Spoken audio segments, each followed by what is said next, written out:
I wanted to start off by saying thank you so much for joining me this evening. I'm super psyched to talk about the new album soon. I was actually listening to it on my way to work at 5 a.m. this morning, and it was just such a great album to listen to at that time, so peaceful and soothing. But before we get to the music and the album, I feel obligated to ask because you mentioned that you'll be away tomorrow picking up a new puppy, and I'm sure a lot of our listeners will want more details on that. So I just wanted to ask about the breed and also if you had a name just yet. So unfortunately, it's not my puppy. It's going to be my mum's. But, I'll be second mum by proxy, which is amazing. It's a golden retriever. We've always had golden retrievers since I was little. And now, well, we have Ruru now, who's a border collie, but she's going to get a sister, which is fairly exciting. And she's 8 weeks, and we've got to go out into somewhere about 4 or 5 hours away to get her closer to the middle of the desert. So that's very exciting. It's going to be a bit of a road trip. Yeah, that Um, is super exciting. yeah, Golden retrievers are always the dogs that I had in my life as a childhood as well, and they're so sweet. Like they're definitely one of my, if not my favorite dog breed. Such beautiful and goofy dogs. Um, yeah. Well, have you got any good name suggestions? Our favorite one at the moment is um because we love Fargo and maybe Margie with the little Minnesota accent or whichever accent they have. Little Margie. the last one I had was called Winston, but naturally was never called by his real name. It was always Winnie or something like Wingston, or like Yeah. could never Yeah, call that's him how by it goes. yeah, by his actual name. Uh, but I won't continue on the dog talk because I could go on with that all interview. Mm, Zoom's me 40 too. minute, yeah, Zoom's 40-minute cap might restrict that. But before we get to the new album, I kind of wanted to talk about your background and back catalogue because the first EP you put out, Whale, was back in 2016, or at least I found. Was that the first music that you ever put out? Yeah, I was living in France with my partner Jack at the time, and we made some music out there. I think I was probably nine, maybe 20. Um, and then yeah, we lived in the Pyrenees, so it was right near a stream. So we used to just take down my cassette player to the stream, and that's where that was recorded. So yeah, I kind of started recording outside pretty young. Well, it's funny because I was actually going to ask about like that approach with field recordings a little later on in the interview. Was that where that started in France? Yeah, oh, maybe a bit earlier than that. I just fell in love with cassettes and this ability to pick up this little machine and take it with me wherever I went on walks or swimming. And I could take my guitar and sing a song into it and come back from this lovely day with something. Um, I've never stopped loving that. Yeah, I can imagine. And it like to me it feels like it would really put the songs in such a time and place, which would be really nice to look back on.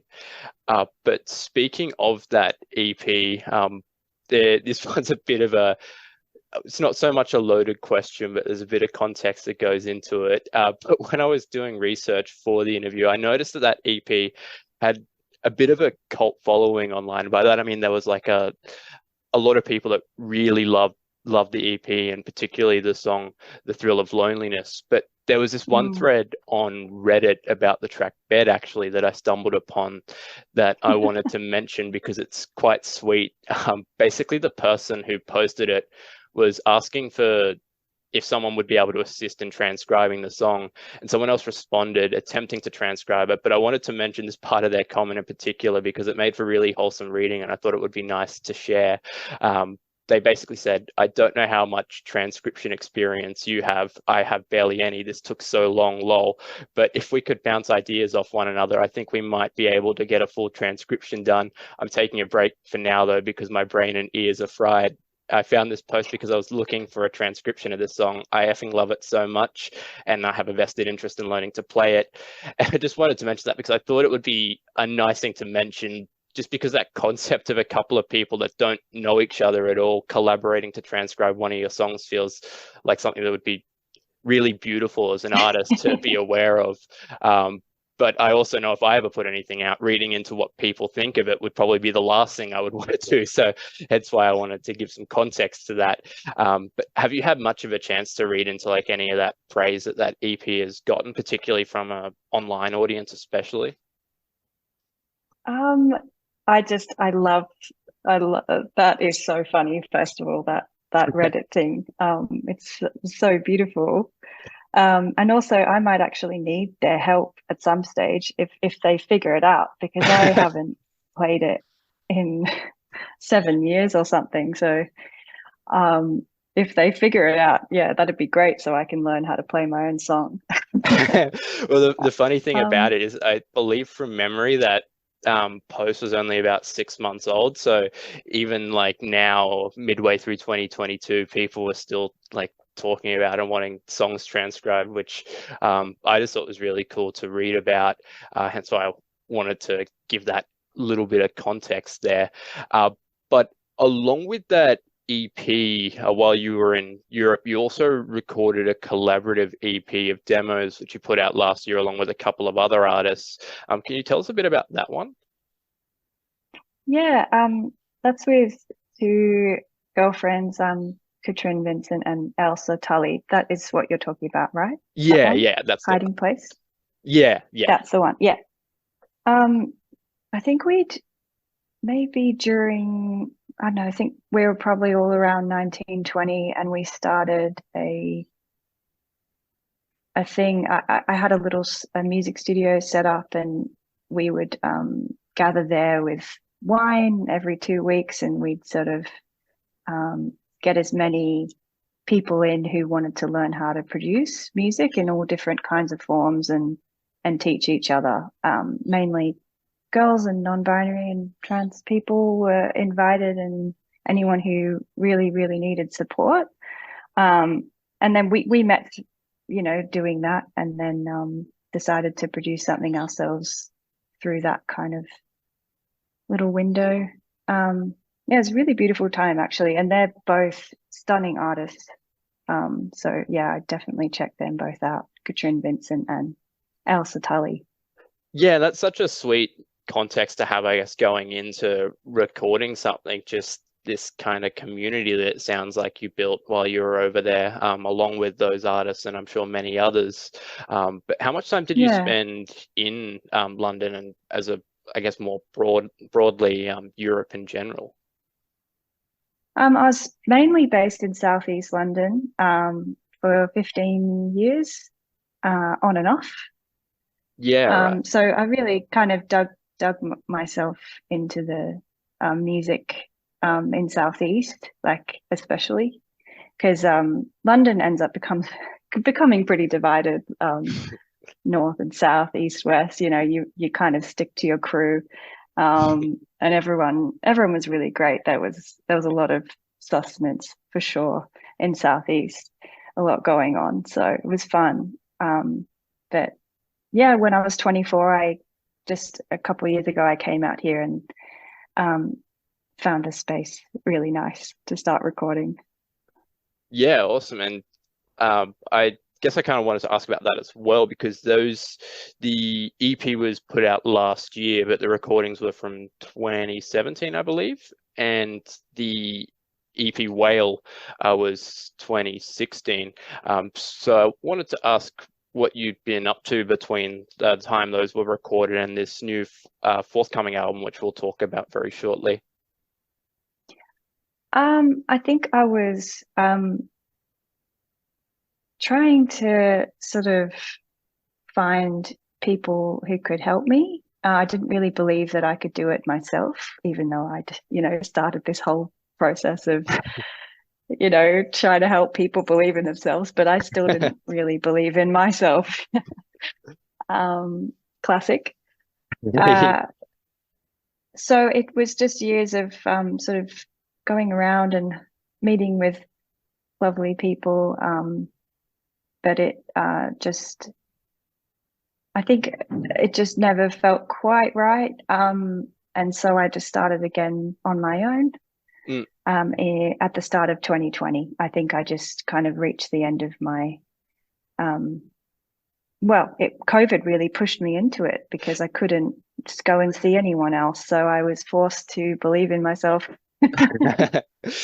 Yeah, I was gonna ask as soon as you mentioned start of 2020. I'm like the timing there for it to then like Yeah, become an individual project. I guess that's a neat little side effect of COVID there that then you're kind of yeah.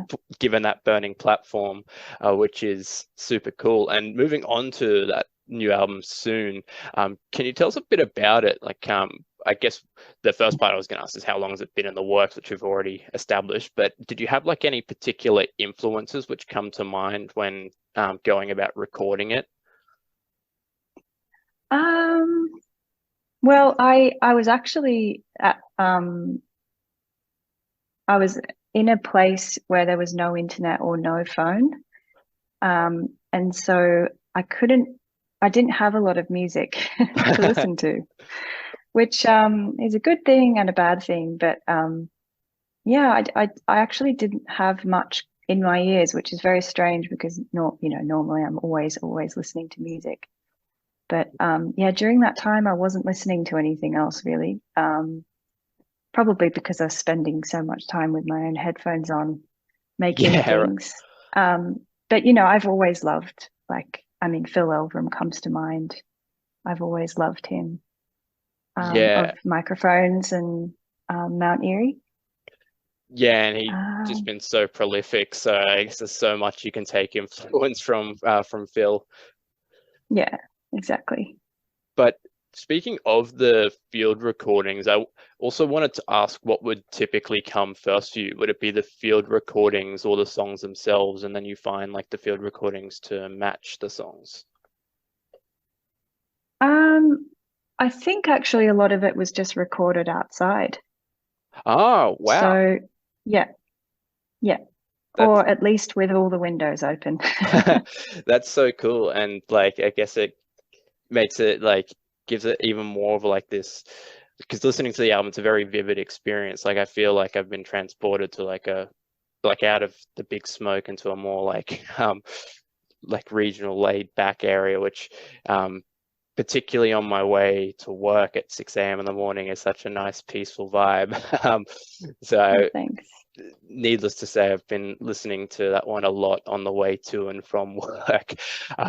But with this new album, is there any song on there in particular that holds a special place in your heart? Yeah, I was having this conversation with Ella, who is Kathy Diver. I don't know if you've ever heard her music. It's wonderful. But we were driving up the Hume the other day for a gig, and we were speaking about this, and I called it the Spark Bird. I was asking her the same question. What was your Spark Bird? What was your Spark song? Um, and anyway, mine was Captain's Flat, which is where I was living at the time, near Captain's Flat, on my grandma's farm. Uh, Yeah, right. I don't know why, but something in the way that the second guitar was recorded made me very happy because it was exactly what I wanted. It was the exact sound that I wanted, and I just hadn't had the confidence in myself to make something that was exactly what was in my head, and I achieved it with that, which made me really happy. So I think it was one of the first things I made. Yeah, awesome. And I'm glad you mentioned that one because that's the when the first three singles came out, that was the one that I like after listening to them all the morning of the radio show, that was the one I picked out because I was like it's such a beautiful track. All the singles so far have been beautiful. And speaking of the singles and Captain's Flat, is that where the photos for like the both the um like the single covers were taken, or was that around that area? Or? Yeah, it was. Yeah, it was exactly on the farm. my amazing friend Zoe, who's a photographer in Canberra, Zoe Spalletta, came out. She's my childhood friend. She came out for the day and we just ran around together and took some photos. So yeah, she helped a lot to kind of get the right feel for it. But Yeah, absolutely. It looks like such a serene place, and I guess it really helps in terms of like that transportative effect it has, listening to the album, um, being able to like just imagine yourself out like away from the city, somewhere with no internet and no reception, which for me, I I feel like, especially leaning into the new year, it just seems like paradise, somewhere to just be away from it all for a while. But I read yeah, that the vinyl, which is coming out for it, and I'll plug that people can go get that on your website, hanastretton.com. But I read that it's a dual release between Breerfield Flood Press and your very own label, Restless Spring. Can you tell us a bit about Restless Spring? yeah, it's also I'm getting help from Little Lake, which is a label, a Nick Huggins label as well. So yeah, I've had a lot of help, which is really, really lovely. Um, but yeah, I had a label, a cassette label in London called Canigoo Records for 5 or 6 years. And after I moved over here, just decided to start something new with some Australian friends I'd met, Oscar Lush and Georgia Spain. So yeah, that's been really exciting, and we've got a few more records that we're going to bring out this year too, which is exciting. Yeah, for sure. And is there anywhere where people should go if they want to keep up to date with those releases, or what Restless Spring has to come? Yeah, definitely just follow us on the good old Insta. Absolutely. Um, It seems like the social media of choice these days. And yeah, I just like the fact that having a photo to like forced to have a photo to match with the text is always very nice. yeah, it is. But this next one, as soon as the interview started, I realized this is a question which I would usually mention in advance because it's like, but that's the beauty of pre-recorded interviews, that it can take time, and so you have time to think about this one, because it seems to be the one which always, I guess, stumps artists the most. But because we've just rolled into the new year, I wanted to ask if you had any particular like favorite release or releases from 2022, or any music or artists that especially soundtracked the last year for you. Oh God. Um, I've actually been dancing around to Laura Jean's new stuff, and Mess-esque. Both of Oh those yeah. two have been really fun. Yeah, classic. Yeah, not just 4ZZZ listeners, a lot of other shows at 4ZZZ are gonna love the Mess-esque reference in particular. They like everything that Makisco, along with the project Mess-esque, has done has just been so warmly appreciated at 4ZZZ. So I think there's a lot of people that will get a pretty strong hoot out of you mentioning that one. Yeah. But the last question I wanted to ask is, you obviously, over the next few days, which is funny because it coincides with the album releasing, you've got a lot on your plate with the new, or your mum's new pup. But I wanted to ask if there's anything that you have in mind for like what's next, or if you have any plans at all, if you're just looking forward to a break with the release of the album. I think I kind of want to go, I don't know, go back into the mist again and just disappear for a while. Um, and I think that's because that's where I can make music, is when I'm alone. I don't have the internet, and I just get to, um, you know, get into the ideas. So definitely getting out of the city, because I've been in Melbourne for a while. So getting out of there and um, yeah, back out to the farm and back out to nothingness, so I can make a few things again. It certainly seems like a really liberating prospect after putting something that I'm sure was very, over a number of years, very creatively and labor intensive to put out. I feel like that concept of just fading back into the mist is such a comforting thing. That's one thing I've always thought following artists is after they put an album out and then they do like the national or like East or West Coast tour, I always look, I'm like, that would be the last thing I'd want to do if I put out music. I think I just want to go into hibernation mode for a few months and let it all blow over, and then maybe look at doing something else. Definitely, especially with like social media or anything online. Like I'd like to not look at a phone for at least 6 months. But once again, thank you so much for joining me this evening. Absolutely adoring this new album. I'm super stoked that you sent it through, and I'm super stoked that it's been picked up by 4ZZZ as well, and other shows are starting to latch onto it as well. But yeah, for a debut LP, you should be super proud of it. It's such a beautiful release, and the recordings, given that a lot of them were done outdoors, just sound so beautiful. Like I didn't even have that thought that they could have been recorded outdoors, because the field recordings are done so well. They mesh in so well into the music. I guess that was a long-winded way of saying that I really love your new album. Thank you so much for Well, joining me this evening. you.